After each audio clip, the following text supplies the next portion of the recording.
If everyone is ready. Eli and I negate. Contention 1 is economic tyranny. The $34 trillion Medicare-For-All Act mandates tax financing. Booth 20 of Healthline confirms the funding for all Medicare-For-All plans comes down to taxes. Progressive forms of taxation and wealth taxes would never fly, as rich campaign donors systematically block such proposals, and even if they pass, the wealthy pay tax lawyers millions to evade them. Thus, the burden would overwhelmingly fall on the middle class. Stark 17 of Forbes contextualizes. The cost of Medicare for all would devastate the overall economy. The proposal calls for 6 new taxes, and everyone pays 6.2% more in payroll tax and 2.2% more in income tax. As a result, Fishpaw 19 of Heritage finds 73.5% of Americans will have less money in their pockets under Medicare for all. The cost of new taxes they'll have to pay will be far more than they saved on healthcare. This has 2 devastating effects. First is employment. Feynman 16 of Real Clear Policy finds tax rates affect people's decisions to work. The higher a person's marginal tax rate, the bigger the disincentive to work more. Thus, M4A would reduce employment by 11.6 million people. This is on net, accounting for increases in healthcare workers. On top of that, taxes under Medicare for all would reduce incomes and therefore consumer spending, which is a critical component of growth. Thus, the CRFB 20 quantifies tax financing Medicare for all would reduce GDP by 7.3% in 2030. Abroad, due to lower import volumes in trade, Aurora 4 of the IMF writes, a 1% increase in US growth is correlated with an average 1% increase in growth in other countries. With Bajoria 08 of the CFR terminalizing, a 1% decline in developing country growth traps an additional 20 million people into poverty. Contention 2 is medical imperialism. Thomas 19 of MI writes, under Medicare for all, there will be no payment made by patients when they receive treatment. Consumers make more frequent visits to doctors, specialists, and emergency rooms. This is problematic. As Thomas furthers, doctors are already struggling to keep up with demand.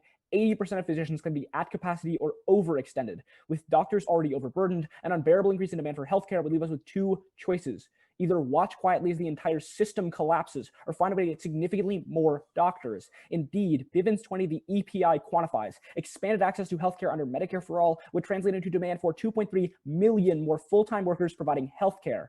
In more relatable terms, this would mean tripling the number of doctors and care workers, which would be devastating. As Telenko 10 of Foreign Policy explains, there is nowhere for health professionals to come but from overseas, as the domestic education system simply won't produce enough. Indeed, Telenko finds to meet increased demand for doctors, Congress has historically increased the number of US residency positions, which were filled by doubling the country's annual importation of foreign-trained doctors from the developing world. These effects are long-term, as Old 16 of the WEF writes, when doctors from the developing world complete their residency programs in the US and the UK, they rarely return home. In fact, they are often given permanent visa status and a license to practice medicine. Even worse, Tulenko explains, medical brain drain affects entire education systems. Only the brightest pass US certification exams, meaning those who emigrate are often top university professors. Pulling hundreds of thousands of professors and doctors from poor nations is devastating, as doctors there are vastly more important than those here. The Law 20 of the World Economic Forum explains, 1 doctor's death in Africa is a loss to more than 10,000 people. As a result, Tulenko quantifies child mortality triples as communities go from 5 health workers per 1,000 to 1, killing millions annually. These effects get exponentially worse the more doctors leave at once. In Mika 15 of the IMG explains, when significant numbers of doctors migrate, their countries lose the return on investment on physicians. With fragile health systems, the continuing loss of intellectual capital can bring the entire system to collapse with devastating consequences. Oppenheim 17 of Brookings contextualizes, the first line of defense against pandemics is surveillance, monitoring populations to spot outbreaks and contain them quickly. Furthering, disease surveillance is weakest in impoverished countries short on infrastructure and epidemiologists. These weaknesses cause isolated outbreaks to go undetected longer and spread. Thus, robbing the developing world of thousands of doctors makes lethal but small-scale infectious diseases like Ebola and Zika more likely to become full-blown pandemics. The WHO 1996 contextualizes, at least 30 new diseases emerged in the last 20 years and now threaten the health of millions. With dramatically fewer doctors in the developing world, any one of those diseases could have gone and could still go global. Just one pandemic is catastrophic, as Hastings 16 of the NCBI quantifies. A pandemic today as bad as the flu of 1918 could kill between 74 and 370 million people. Thus, we're proud to negate. We affirm the United States federal government should enact the Medicare-For-All Act of 2019. Our sole contention is protecting American healthcare. The American healthcare system is in ruins. Line R20 writes that 23% of Americans have steered clear of health insurance due to rising costs, and continues that the uninsured population is expected to increase by 6.5 million people by 2028. Moreover, even people that get insurance still suffer, as Collins 19 reports an estimated 44 million people were underinsured in 2019 because of additional costs. Unfortunately, Bank 12 finds that the rising US healthcare costs will surpass the average American's incomes by 2033. For all these reasons, SOAR 19 finds that the US has 26% more healthcare amenable debts than every other comparable country. Medicare for All helps save American healthcare on two fronts. The first is revitalizing hospitals. The current financial situation for hospitals is looking disastrous. When people can't afford expensive private insurance, they rely on government health insurance, primarily a program called Medicaid, as Mikulich 20 asserts that 75 million people are on Medicaid alone. Currently, when a patient with government health insurance receives care from a hospital, the government reimburses the hospital, essentially paying for the patient's care. Unfortunately, Chi-19 reports that under the current system, the government pays hospitals at roughly a 14% loss when this happens. Today, hospitals are operating at massive losses, as Sanborn 2019 explains that the government underpays hospitals by more than $75 billion each year. Master in 18 writes that nearly 1/3 of US hospitals lost more money than they made in the last 3 years. And the NRHA finds that 1/3 of all rural hospitals are at serious risk of closing because of underfunding. That's why today, Tolan finds that 11 million Americans live in counties without hospitals. Fortunately, affirming and implementing Medicare for All will reverse the trend through the use of global budgeting.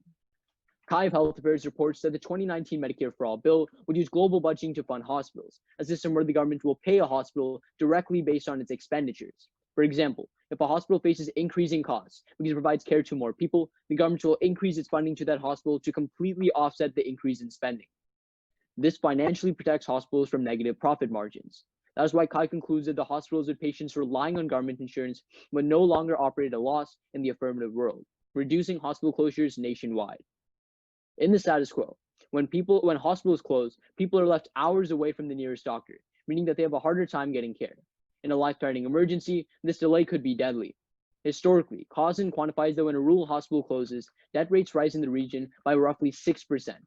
This is key, as Palliser 20 explains that Medicare for All would save 68,000 US lives every single year. The second way Medicare for All will benefit the US is by protecting the uninsured. Borsky writes that only 8% of American adults have received the recommended preventative care, like regular doctor checkups for treatable chronic diseases which need ongoing medical care, due to high healthcare costs. Kai 20 writes that Medicare for All would expand preventative services for all US citizens, as everyone would gain access to free healthcare, and Medicare for All would stop the emphasis on last-minute treatment.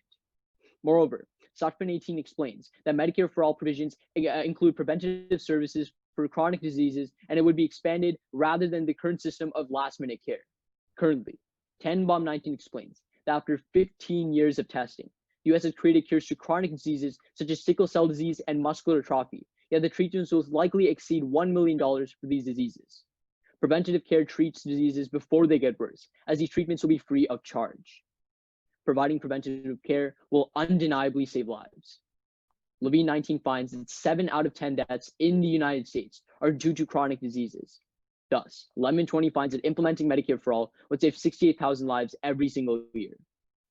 Change the healthcare system and affirm. Yep. May I take the first question? Yeah, for sure. Yeah. Okay. Yeah. So on your contention 1, does your 68,000 lives evidence saved, which you cite twice, does it mention the word hospitals anywhere? No, it just says holistically Medicare for All will save 68,000 lives. So we also have a second impact, right? The second one says that one hospital closure leads to 0.6% increase in mortality rates. And we just have like a bunch of impacts on why a hospital closure is happening right now. Can I have a question? Well, really quickly to follow up. So the reason I asked that, yeah, for sure. To clarify, your 68,000 evidence that you read at the bottom accounts for all of your contentions though, right? You're saying it accounts for hospitals, it accounts for preventative care, it accounts for everything. It's just Medicare for All. It says that Medicare for All is going to be expanding and it's going to be causing 68,000 lives to be saved. Yeah. Can I have a question? So last follow-up, 2 seconds. If you win every argument, for sure. you access 68,000, just to clarify. Yeah, for sure. Can I have a question? Yeah, all yours. Okay, so let's talk about your contention on medical imperialism, right? So you tell me that at the end of your case, you say that epidemiologists are key to basically stop outbreaks. How many epidemiologists specifically are going to be leaving the developing world and going to the United States? So doctors in the developing world provide a role of epidemiologists, but the argument is more along the lines of the Amica evidence, which is why we read Amica followed by Oppenheim. So Amica indicates that when you lose too many doctors, your health system specifically collapses, which includes everything like epidemiologists, like doctors, etc. And the reason that's critical is because but they're different things though. Sure, but they perform similar functions. And what epidemiologists do as researchers is they identify outbreaks so that they can be treated by doctors Regardless, when the healthcare system collapses, you can't treat those infections. Okay, so I would say PCPs are very different though. Like people that provide care in the status quo are very different from someone that's just going to detect an outbreak. How is it that specifically these epidemiologists are going to be leaving? Yeah, they're definitively both critical. Like I said, epidemiologists identify the outbreak. That's their job. And most of the epidemiologists in the developing world are having their roles performed by doctors, by people with medical school training. So if you lose professors, you lose those too. But most importantly, the argument is just when healthcare systems collapse, it is impossible to treat infectious diseases, which is why they rage out of control. Lastly, the Oppenheim evidence, the part right before epidemiologists, which we read in case, says health infrastructure. Yeah. So if healthcare system collapses, that's the Oppenheimer evidence is just referring to doctors being, to epidemiologists being like really important, right? But there are also three other reasons that are being indicated. It's not just the fact that doctors are super important. Right. There are three other reasons why they're like the best way to like contain outbreaks. Yeah, the other three factors are health, infrastructure, and sanitation, both of which our case impacts too, because if the healthcare system collapses, they both get worse. Now I'm going to take a question. For sure. So on the evidence you sent me, the Sutphin evidence, it indicates that it emphasizes access to primary preventative care and transforms the system. And then it says that this kind of change is supposed to be a focal point. So does it cite like anywhere in the bill that indicates this, or is it just like this would be a great thing if it did that? Yeah, I would say it says that according to the Medicare-For-All bill, we're going to see expanded preventative services rather than right now we see last-minute ER services that are being like prioritized currently. But it doesn't say according to the Medicare-For-All bill at all, does it? Okay, that's cross, yeah. For judges and for the opponents, the order is going to be one off and then down their case. So if you want to get another sheet of paper to flow the off, I would recommend that. Okay. Then I will start my time now. First off is the interpretation. When evidence is introduced in round, it must be read as full cut card and not paraphrased. B is the violation. They paraphrase. C is standards. First is evidence ethics. Paraphrasing reduces nuanced and in-depth evidence into biased two-sentence summaries, which is empirically proven by the widespread use of misconstrued evidence. Cards ensure tags are grounded in direct quotes and make it easier to check for misrepresentation, which deters cheating. Evidence ethics are key to fairness. They can make infinite arguments through misrepresentation while we are limited to topic literature. Second is more research. Paraphrasing encourages lazy research practices where teams only find mediocre evidence and then misconstrue it rather than reading more topic literature to find the best evidence. This harms education because debaters learn less about the topic. Third is PrepSkew. If we want to know the quote of their evidence, not only does it require us to use prep time while they don't have to, but it also takes longer to read through the parts they paraphrase than our quotes. This destroys fairness because it decreases our time to prepare in-round strategy. Voters, vote on fairness. Abuse prevents objective valuation of substance and the round, which is your intrinsic role as a judge, and education is why schools fund debate and the only long-lasting value. Drop the debater. A vote for us endorses a positive model of debate. Wins and losses determine the direction of the activity. Teams losing for bad practice incentivizes change in the future, which makes debate more educational and fair as a whole. Additionally, all of their cards are paraphrased, which means drop the argument just becomes drop the debater regardless. Default to competing interpretations, judge intervention is bad. Then they get no RVIs. It chills theory in two ways. A, we should be allowed to test the legitimacy of the other team. We shouldn't lose for being wrong, or nobody would ever risk checking abuse. B, it encourages good debates to be intentionally abusive. People will bait theory and then win off RVIs. Then go to their case. On the top shelf, two turns. First, Medicare-For-All increases mortality as well. 17 finds. A recent report generated out of London's National Health Service paints a grim picture about systemic failings in healthcare of the sickest patients. More than 1 in 3 died due to substandard practices, which reveals the sad reality of care quality reduction when resources limit equipment supply for ever-increasing patient volumes. The care was rated as less than good in 4 out of every 5 cases. This is true here too, as Pipes 18 of Forbes finds, if giving people government health insurance actually leads to improved health outcomes, states that expanded Medicaid should have seen a measurable decrease in mortality rates, but they didn't. This is terminal defense on access because the millions of people uninsured see no decrease in mortality whatsoever. It's also a turn because the hundreds of millions on private insurance get materially worse care. Second turn is that Medicare-For-All collapses the economy, as Carrot 17 of RG explains that if the government can wipe out an industry because it doesn't like the way it's being run, hospital stocks, drug company stocks, medical supply stocks, and medical equipment stocks would probably be affected. This could cause the stock market to crash somewhere between what happened in 1929 and 2008. This would be catastrophic as the Great Depression devastated economy, starving 7 million people to death in the US alone and dozens of times that many in Europe and the developing world. This also outweighs their argument about access because the medical industry collapses, making it impossible to access care, which means we prereq. Then on hospitals, You can prereq it because Medicare's high costs mean less money for hospitals, as Baldacci 18 finds compliance with tens of thousands of pages of Medicare rules, regulations, guidelines, billing, and other paperwork requirements consumes vast amounts of time, energy, and effort on the part of the private sector professionals who participate in the Medicare program. Medicare fails to effectively control waste, fraud, and abuse in the program. This failure of administration results in the staggering loss of tens of billions of taxpayer dollars each year. Without solving for the waste and administrative burden, there's no way to ensure hospitals have adequate funding. Then on preventative care, a bunch of responses. First, this argument is a zero-sum game. As preventative care increases here, it decreases in the developing world. As their link is more doctors in the US, we, per our second contention, we outweigh for a couple of reasons. A, we outweigh on severity as people in the developing world have fewer social safety nets, which means that the impact of preventative care loss there is categorically larger on magnitude than the impact is here. B, we outweigh on severity again, as Artulenko evidence explains that professors come to the US, which precludes any effort to revive preventative care in the developing world. C, we outweigh on magnitude. Our first impact on child mortality is millions dead annually, categorically outweighing their 68,000 people. Then D, we outweigh on probability. Other single-payer countries have had to draw hundreds of thousands of doctors from the developing world to access the same probability they need to prove that other countries saw spikes in life expectancy. They can't. D, we outweigh on time frame. We draw doctors in anticipation of higher demand in order to avoid shortages when Medicare for All is fully implemented in 4 years. Our arguments happen before the bill is fully implemented, which means we're more urgent. As such, we negate. Order is going to be our case, right? First on the one-off, right? Then our case, their case. Okay, great. Thanks. Okay. Anyone not ready?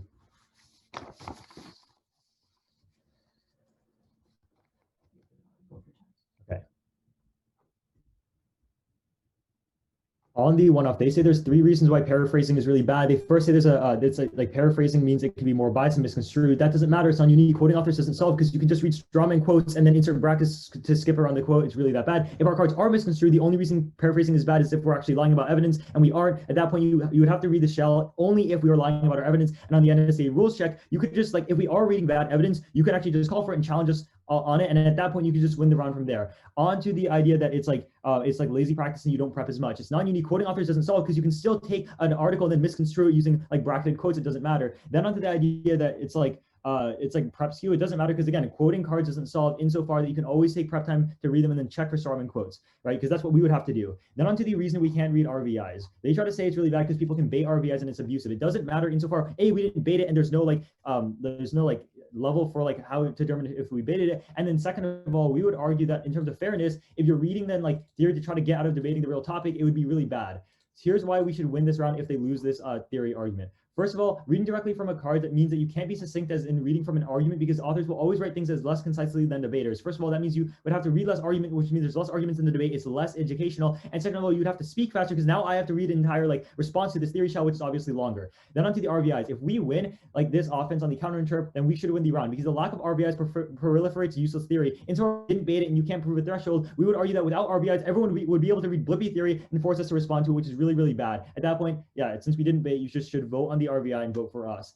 Then let's go to our case. They first say that like by implementing Medicare, like it didn't like a lot of people died to lower quality care. We would say A, that's because the programs are underfunded right now. And insofar Carol 19 explains that when you implement Medicare for all, you would see it properly funded. We would say that is a link into actually getting access. Then they say when they expanded Medicare rates, mortality didn't actually decrease. The problem with this is we would argue that the Medicaid like coverage isn't complete in terms of healthcare. People still have to pay if they're trying to get some like more expensive surgery. And that's really bad because then people don't actually get the surgery they need to deal with the disease they had. Then they say that like stocks would drop because like the government would eliminate a sector. This doesn't matter. Empirically, Coin17 finds that every single developed country that has nationalized an industry has always bailed out stockholders evenly. This is critical because that would never create a stock market drop. That doesn't link into their argument. Then they say Medicare for all sees like a lot of administrative costs and stuff like that. Archer 20 finds in 22 different studies that range a lot of across a lot of political spectrums that Medicare for all would save $2 trillion over 10 years because of a decrease in administrative costs. This is because it streamlines the system and it's much more efficient because of that. Then onto the severity argument on the bottom of the case. They just try to say that their argument is more severe than ours if they win the argument. But to do that and to win this, they actually have to win their argument. Let's go to their case.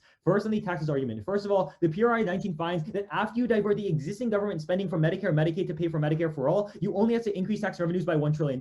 Their evidence doesn't actually account for that. This is super critical because currently the average person pays around $10,000 for healthcare. And thus, for that reason, since you only see a minor increases in taxes and all of that money then doesn't get put into healthcare, you see that households and private businesses would pay 9.6% less. You can also apply the Archer 20 card here that it saves money. Then onto the doctor drain argument. First of all, there's a surplus right now. Antonelli 19 explains that the current amount of doctors working in the US is over, like, we have a surplus of 160,000 like primary care physicians, which is super critical because we would argue the main increase in demand for doctors right now, if you were to affirm, is primary care physicians, because those are the people that provide preventative care. They try to say that, oh, it's like there are a lot of them are overworked, but that doesn't matter in so far that Bethesda 17 explains that the current system slams doctors with a lot of paperwork, which causes burnout and a lot of like shortages of doctors. Or why they can't like provide more care. They continue that Medicare for All is uniquely positioned to address this because the revenue does not come from their like working and comes from the government instead. So the physicians can focus on preventative care while the government takes care of the bureaucracy. This has two implications. First, the preventative care rates are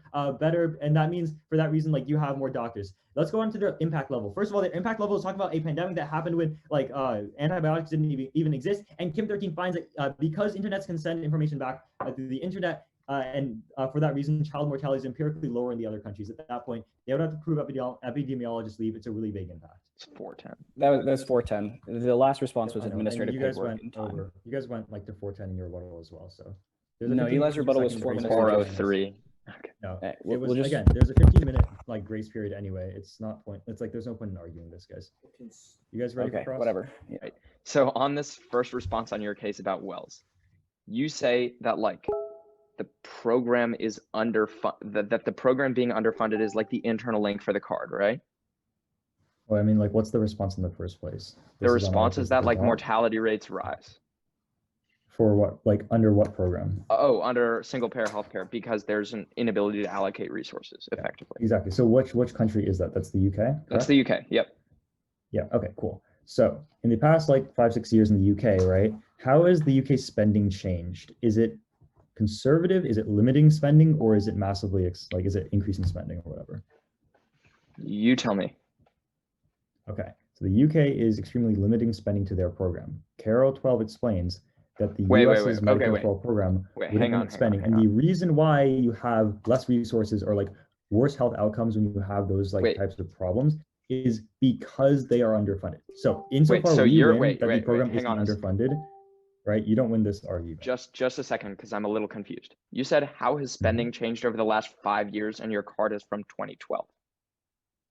No, like, let me just explain that the Carol card talks about Canada because that's a more like long-term issue. Okay, well then the UK, that's right? not When Boris, okay, yeah, but you're missing the point, right? The warrant is. So the argument we're making here is that the reason why these programs like have issues allocating resources XYZ is because they are underfunded. So because the UK and Canada have like conservative spending, right? If we win that, it's not like the US is less like more financially. What is the most popular program in the United Kingdom? Most popular government program? On both sides of the aisle. Huh? I mean, either way, I could just show you a graph. The National Health Service. They haven't been cutting spending. Boris Johnson that's fine. and the Conservatives, they don't cut spending to the NHS. It's been steadily increasing over time. I will show you a graph after Crossfire that shows they have underfunded it in the past 6 years. All right, you're just asserting that part. I have evidence that says it's underfunded. All right, let's talk about your case on the theory shell that you read, or like at the top of our case. Right. Okay. So if I were a debater and in the rebuttal speech, you spent roughly 1 minute and 20 seconds responding or like reading that shell, and then in doing so, I had to spend roughly 1:40 or more responding to it. All right. At that point, what stops me from reading theory in future rounds to limit the time someone else has to respond to the rest of my rebuttal? But that's not what the shell's purpose is. The shell's purpose is to set norms for the activity. My goal is not for you to undercover substance. It's for you to have better evidence ethics. Sure. But again, that's not the argument we're making here, though. In terms of us being able to read at RVI, why can't we say like insofar you have no basically that's reading a bad theory argument. That's right. That's I still 2:55. Let me ask this question. You can answer. It's 3:05. You started your timer early. Let me just ask the question. You can answer it. Yes, because I haven't been able to ask a question for 3 minutes. Right. All right. So if there is no consequences for you reading theory, why not always read it and always be able to limit the time someone has in rebuttal? You can have RVIs. They have conceded multiple pieces of weighing out of Eli's rebuttal. Do not let them respond in later speeches. It is conceded. That means if we win an argument on brain drain, we win the round. The weighing we're going for is A, the probability analysis that every single other single-payer country, specifically Britain, has seen mass increases in demand for doctors from abroad and have pulled them, whereas they can't isolate a single country that's seen some increase in life expectancy. So we are more probable. Secondly, on time frame, we pulled the doctors in anticipation of demand, not once the demand has actually started. So we happen before the implementation of the bill. And third, that our number is numerically far larger because millions die versus 68,000 in their world. On substance, go to our case. Group every single response. A, they are all mitigation. They should be true in all other single-payer countries and the EU, etc. But the EU still had to draw hundreds of thousands of doctors from abroad. So even if they win these arguments, they're not terminal defense. Secondly, the time from analysis supersedes. All of these are effects of the bill, but they've conceded that we pull doctors before the bill passes, which means none of them can solve on the line by line. Their first response is that we have a surplus. No, this is also an example of them miscutting evidence. This says we have a potential surplus, not accounting for a bunch of distributional errors, etc. They paraphrase it. But on the surplus, A, the Thomas evidence indicates specifically with doctors, 80% are overburdened, which means we don't have a surplus. But more importantly, the Bivens evidence specifically isolates for current levels of employment and health spending and finds that accounting for this surplus, we nailed 2.3 million. The next thing they say is administrative work. A, the Bivens evidence specifically includes for the projection that administrative work could be made redundant and still finds we need 2.3 million. Our evidence is better than theirs. Then on the argument of preventative care, first off, their evidence does not say it solves, it's clearly mitigatory. Second, mitigation. Thirdly, preventative care doesn't solve for decades when people have to go to the doctor less because they got the preventative care, which means in the short term, we still have to pull hundreds of thousands of doctors. At that point, the fourth response was nowhere near within time. I don't even know what it means. Our evidence isolates for the impact and finds millions die. Extend the argument. The brain drain link is very, very clean. Because of massive increases in demand for healthcare, the Bivens evidence indicates we need 2.3 million more doctors. Clinical funds have to come from the developing world because medical schools are currently full and we need them immediately, which kills triples mortality for every 4 people lost because there's no longer anyone providing care, which is significantly more than their impact. Go to the theory debate.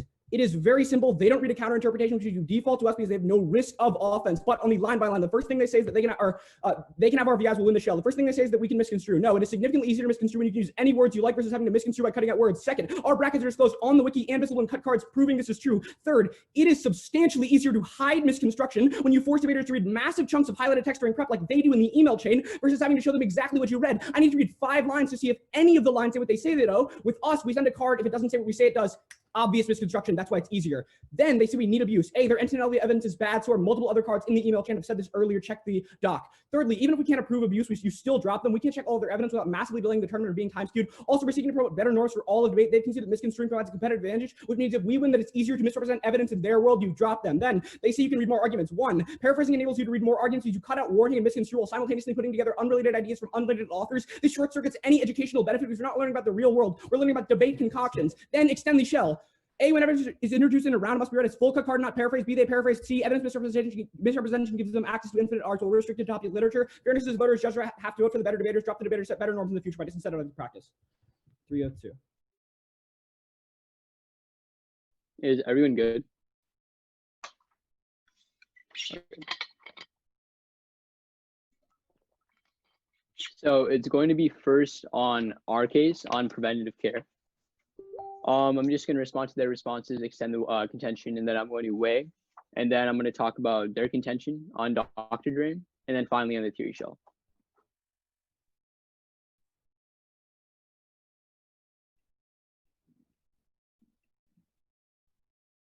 All right.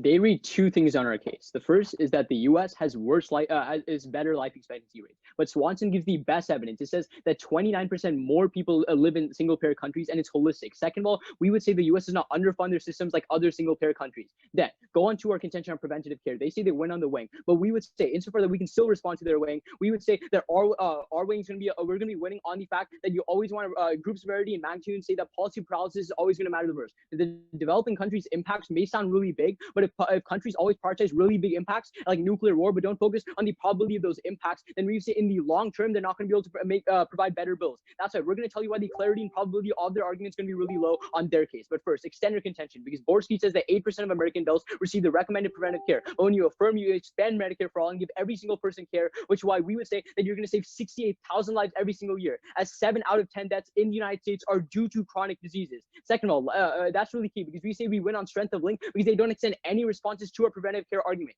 Now, we would say, even though we don't respond to their weighing in the first place, we say Toby told you in his rebuttal that we proved to you that very low clarity and probability we're going to be winning. Let's go into their case. First, they drop a lot of responses. At the end of Toby's rebuttal, he says that doctors are able to send back their information and knowledge to the original countries. That's very important, because when they send back knowledge, money, and more things, we see that these countries actually have a lower child mortality rate and they have more education. We see at the end of the day, brain drain does not cause lower child mortality rates. You don't know how many deaths are going to be in their old. Second of all, they try to extend that there are going to be a lot of deaths in the developing world, but they don't tell you how many more deaths are going to come if X number of doctors is suddenly going to leave the developing world. One, their evidence talking about a 2.3 billion increase in demand for doctors is talking about healthcare workers. This could be dentists. They could be physicians. There's so many things it could be. It's such a big argument. Second of all, on clarity, they say on clarity, we're going to be always winning today's round because on the Sega evidence, they try to say that their Bivens evidence takes into account there's going to be less administrative work. That is not true. We see our Sega evidence says that on net, we're looking at everything. We're going to see there's going to be 9 hours less work for paperwork for doctors because doctors are not going to have to do as much paperwork and talk to private insurance companies. This is very important because insofar that doctors don't have to talk to private insurance companies anymore, we're going to save time on net because then they're not going to be prefer this over their warrants. They just say the demand increases, but insofar that 9 hours per week is going to be increasing, we're going to be winning on the comparative. But then let's talk about the theory shell. It's very vague. One, we would say that on prep skew, they can use Crossfire to read all of our stuff anyways. So on calling cards, there's no threshold again for reading it. Second of all, we would say we're always going to be better for education. They don't respond to Toby's counterinterpret that says that we're able to read less arguments when they run a theory shell to win. Because insofar that Toby had to spend 1 minute and 40 seconds in his bowl to respond to the theory, it's very hard for us to speak. But then second of all, we have to speak a lot faster. We had to spend a lot more time. In the end, you're going to be winning on the RVI. They can see we can read RVIs. That's very important. Second, lack of RVIs is really bad because they can keep reading useless theories, and the team that doesn't respond is never going to be winning. Education is always going to matter a lot more than fairs because they say education is why schools fund debates, but we would say that on that we're going to be solving a lot better than they do. At the end of the day, vote for the most probable impacts. That's going to be on something for 68,000 lives every single year. Okay, you guys ready for Grand Cross? Mm-hmm. Can I take the first question? Yeah, go ahead. The extension of the administrative paperwork argument is that they save 9 hours on that, right? It's combined with that and the fact that given there's an existing surplus of doctors, they're just burdened by administrative work. We would argue that the 2.3 million increase in healthcare workers is not accounting for that. So the argument is just that they save time on administrative work, right? It's that combined with the fact that we have a doctor surplus, but the reason we aren't able to actually take advantage of it is because they're burdened by paperwork. What does your evidence say the reason we can't take advantage of that supposed surplus is? It does not say administrative paperwork. Yeah, exactly. But you guys say that they are overburdened by they are overworked right now, and we tell you the reason they are overworked is because of paperwork. If you can read your evidence warrant for it, that would be reasonable. But if you don't read a counter warrant and you just drop the argument, it's not a reasonable response to make now in Grand Cross. Well, no, I'd be happy to read the counter warrant that your evidence gives, which is that it's a distribution error, has nothing to do with administrative paperwork. So this is another example of misconstruction where you're saying the reason why there's a supposed surplus, but it's not actually a surplus, is administrative paperwork. But your evidence doesn't indicate that at all. The Tesega card is really specific in saying the reason why doctors are overburdened right now and there is burnout is because of the fact that we have long hours of paperwork. Yes, right? but your evidence, given that's the main reason, given that's the main reason that the doctors aren't able to work at full capacity, that's the argument we're making.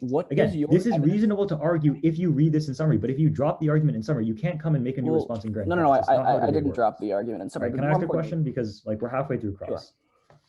All right, let's talk about your argument on brain drain, right? In terms of probability, you say every time countries implemented single payer healthcare, they quote people from the developing world, right? Insofar you're trying to argue it's a really probable argument.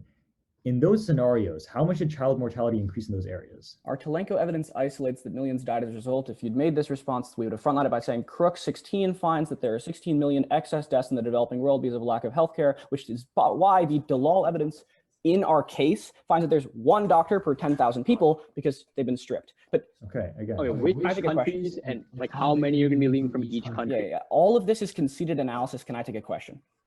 Thank you. No, I mean, it's not. The argument we're making right now is the fact that when doctors have the ability to send money and information back over the internet, child mortality decreases when you have more doctors abroad empirically, according to Clemens, right? Given that it's an empiric and holistic analysis of the developing world, why is this all of a sudden change when you pull more doctors as well? So the Clemens evidence is historically a true argument.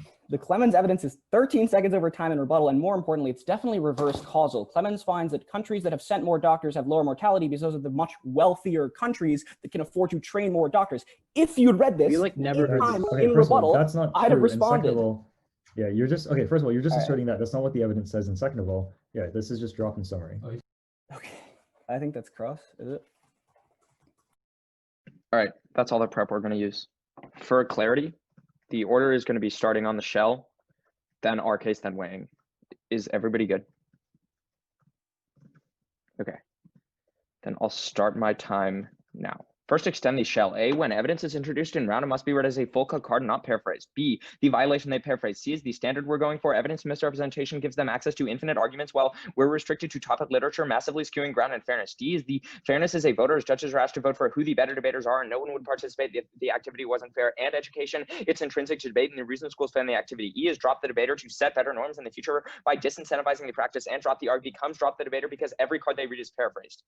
They extend that we can use prep. This doesn't respond to misrepresentation A, but it still links into prep's queue because we have to use cross to read large chunks of text while they can use it to prep. But then on the RVI, they have conceded a ton of defense. There's no way they can win here. They have conceded that the reason you can read more arguments is because you cut out warranting and misconstrue while putting together unrelated ideas from unrelated authors. Specifically, this means your additional arguments are not educational and thus do not link into any offense. This is just another reason why theory is a prerequisite to substance debate, because if the debate they're advancing through this model is neither fair nor educational, it doesn't matter. So yeah, theory comes first. Then on the substance. On our case, group every response they make. They have conceded that to avoid any shortages when Medicare-For-All arrives, we pull doctors immediately, which means they can't access decreased paperwork or increased preventative care. Additionally, they concede that these responses are wholly mitigatory because they should have happened in EU countries, but those countries still had to draw doctors. On the surplus, the Bivens evidence says accounting for current levels of spending and employment, meaning even if there is a surplus, we still need 2.3 million doctors and nurses on top of that.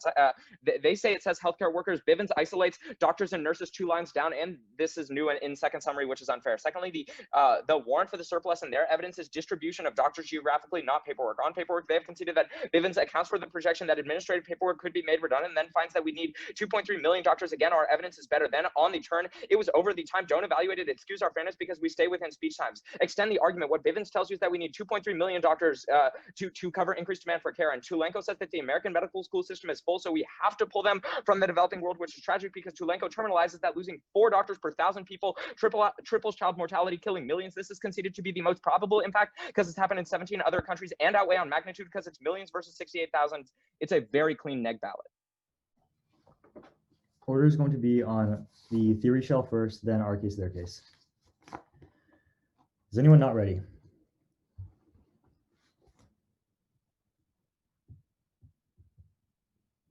First, on the theory shell, they try to say that you would limit the time in crossfire, that you would be able to read evidence, but it doesn't really matter insofar you still have time in crossfire to read the evidence. And we would argue in terms of increasing education, it's more important because given that you can't even read enough arguments in rebuttal to actually respond to their case, it's not educational at all, because then you're just stuck debating this theory shell that doesn't have any value in the round. At that point, we would argue that we would win the RVI. They try to say, oh, by cutting out warranting, like the arguments are not as legitimate, but it doesn't matter. In debate, you still need warrants, so it doesn't allow you to just cut out warrants from cards. You need to extend a warrant that is attached to the card in debate. That's just fundamentally how it is. At that point, we would read our counterinterpret that says in rebuttal, I'm forced to read less arguments because I have to respond to the theory shell. At that point, it's less educational. And we would say the education is the reason people debate, not for the fact it's fair. You debate and you do debate because it's educational and it's beneficial for your education. At that point, we would win the RVI because you would want to drop them because it just allows them to read these blippy arguments without actually ever being punished. And for that reason, you should just drop them for reading frivolous theory. At that point, let's go to our case. They just clean drop this and try to outweigh it. So the way we should win on the policy paralysis weighing that Ari extends in summary. The policy paralysis explains that when you have these super large, vague, but large magnitude impacts, the US government would only look to nuclear war impacts every time they pass a policy, which is why they would just never pass policy in the in that sense. This is really critical because that means we need to emphasize clarity and probability in this round. This is crucial because Lemon 20 explains that 68,000 people die every single year because they don't afford healthcare. And for those reasons, when you affirm and implement Medicare for all, which is free healthcare, those 68,000 people will survive every single year. You're saving 68,000 lives. Let's go to their case. The issue on this is on clarity. First of all, even if we can see that there's a more doctors are pulled, first of all, the Bivens card in terms of weighing doesn't actually say doctors and nurses. It's talking about healthcare workers. It's super vague how many doctors you take. But the second of all is the Clemens card, which is clean conceded in the round. Kim 13 explains that when countries doctors leave countries, they can send back money and information on the internet, which allows for these areas to develop even more. Because of that, Clemens finds that when there's more doctors abroad, there's lower child mortality in that area. And at that point, since he's looking at all countries that have done this, it's the most holistic, even if they can pick out specific examples where it's bad. At that point, still prefer clarity. It's dropped meta weighing of why you prefer clarity over anything else. So for those reasons, vote on these 68,000 lives that are saved in the affirmative world. Good round. Good round, y'all. Good job to both teams for getting here. Decision is a 2-1 for the affirmative from Leland. I will go first because I squirreled. I really negative is ahead on all of the issues in the round. I look at the theory debate first. Neg gives the only comparison between theory and substance, says that it comes first because it checks how substance works. I hear Neg's warrants are that paraphrasing lets people misconstrue arguments and misrepresent them, whereas Neg is limited to topic ground because they cut cards. I don't hear any substantive response to this in the summary or final focus, except a new thing from the summary that we can use cross to read cards, which is responded in the summary, in the neg final focus, because of course it was new in the second summary. Final focus responses to this aren't really sufficient, just saying that you still have time and cross to read it, which is essentially just extending it through ink. Plus, I don't see how this checks back on the neg argument that about ground, right? Even if you can read their evidence, it's still evidence that is outside of the topic area that the neg is limited to. I then, buy the rest of the shell that was extended. I don't think that neg is doing a good enough job on this RVI/counterinterpretation debate either. They say you can read more arguments. Neg has a response in summary saying you can read unrelated things that is not improving education, which is extended in final focus, and F just extends straight through ink. Final focus has a new response saying that you just still need warrants, but the warrant that I heard for this was that's just how it is, which I don't think is a good response to what the neg says about limiting topic ground. Also, I hear a brief argument from the AF that you should drop them for reading Blippy theory, which is still just an RVR argument that is contingent on you winning the theory debate, which I don't think that you do. So already I would just vote for the neg on the theory debate. On the case debate, I think that the neg is behind on the weighing, which is higher order. The 5 weighing mechanisms from the neg and second rebuttal go completely conceded in the AF rebuttal and just say they have to win the argument. And I don't think it's very nice of the AF to come back in the second summary and say, just kidding, we're going to respond to these. The new weighing mechanisms, I think the problem with the neg AF's meta weighing where they say prefer policy paralysis is that one, you're not doing enough comparison for why you do win the weighing mechanism you say is more important. Even if you believe clarity and probability is more important than magnitude, I don't see that you win clarity or probability, especially because the neg has read a reason why they have higher probability that every other country had increase in doctors, whereas you don't have any empirics for your side. So even buying your framework, I would vote on the neg. But also I don't believe that you do enough warranting for why policy paralysis is the reason I prefer clarity or magnitude or stuff.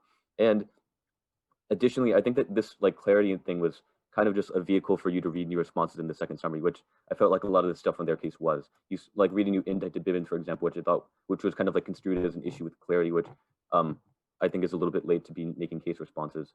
And then additionally, I also question how strong your clarity is when the final focus explanation of the case was just people get healthcare and 68,000 don't die. So especially compared to the neg, which has clean extensions of their case and the warranting for it, I would still vote for the neg under the weighing mechanisms that the AF gives. But I don't have to evaluate those because the neg's weighing mechanisms are read in second rebuttal, conceded, and extended in 2 speeches. So I would look to the neg case first, where I think that the topical responses that the second summary puts on the AF defense is, not only go conceded in the AF summary and final focus, but do take out whatever response the AF says. And I think the one thing that the AF kind of has going for them is this thing about sending back information and knowledge, which is over time. My paradigm explicitly says I don't float overtime things, and the neg final focus anyway gives me a reason why I shouldn't evaluate overtime things. Plus, it's not weighed, right? You're not giving me comparisons for why this is a better way to vote than what the neg's warranting was. You're just saying I have a contradictory point without telling me why I prefer it. At that point, I'm still going for this tripling of child mortality thing from the neg, which is the most weight impact in the round. The only thing that has explicit comparison in the round and is the cleanest link chain in the round, especially given that I would even hesitate to vote on the explanation of the AF case that we get in the final focus about just vote for me and 68,000 don't die. So that's how I saw the round, and I voted neg. I'm going to go really quickly, if you don't mind, and just say I'm a lay judge, and you're spreading basically neg just was very difficult for me to follow, and all this flow lingo and all just was not easy for me. And I just honestly couldn't even put down your contentions. And I know you had a lot of good responses, but I had to literally go to all your cards and, you know, look at your whole line of reasoning and all. And for a lay judge, that's just too overwhelming. So sorry for that, but you're great speakers. And unfortunately, I had to give it to Av. Sorry about that. So I thought this was a close debate. I could have saw myself voting either way, either time. So good job on that. There was lots of class generated. I ended up voting affirmative overall because I do not think that there was a substance of this debate that was preferable or an offensive reason why I should reject the affirmative or why the affirmative creates a world that would be bad for debate at hand. And in order to win that theory argument, you have to prove that the affirmative does something that will make debate net bad. I am very persuaded by the affirmative's last summary that says that we are not making debate bad because evidence is something that actually incentivizes us to become better debaters, better researchers, for us to explore the world. But also there are claims inside of every piece of evidence that we make, but also every argument that we make, and claims are supported by what? Warrants, which means that I'm very persuaded by the affirmative's reason for why the theory shell should not be preferred over substance. So not granting you that theory, that means that after I grant them that, you know, your theory doesn't really have any impact to it, there's no reason to prefer the theory, I then look at the substance of the debate. In terms of the substance, I find the affirmative to be extremely persuasive. There's no offensive reason to project the affirmative, so I end up voting it.